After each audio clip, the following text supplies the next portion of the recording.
Haqiqatda chroma key bilan qanday ishlash, ya'ni yashil fon bilan ishlashni ko'rib chiqamiz. Birinchi navbatda buning o'zi 10 tami 7 ta tayyor mana bunaqa podpiska bo'ling, like bosing degan nima ovozi bilan turibdi. Endi bizga yoqqanini tanlab olamiz. Misol uchun menga mana bu yoqdi. Mana bunisi menga yoqdi. Buni boshini topib olamiz. Mana bu bosh ekan.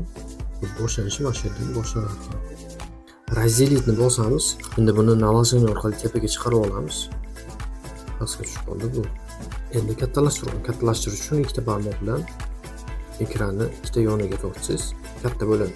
Mana hozir ko'rib turganinglardek, mana bu naложить qilgan videomiz, mana pastdagi bizga kerakli turadigan video. Mana uni biz yashil fonni chiqarib olishimiz kerak. Buning uchun nima qilamiz? Videoni yashil fon ustiga bosamiz.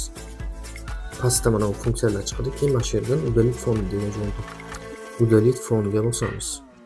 Chroma keyga bosamiz va chroma keyning o'rtasidagi nima? Bir burchakcha. Qaysi rangni ustiga tursa, o'sha rangni olib tashlaydi. Misol uchun oqni ustiga tursa, mana yashil qolib ichiga olib tashlanadi. Oq joyini atrofi yashil ozgina. Shuning uchun intensivni sal ko'tarsak, ashi yashil ketib qoladi. Uni ko'p ko'tarish kerak emas. Atrofidagi yashil ketib qolguncha uni ko'taramiz.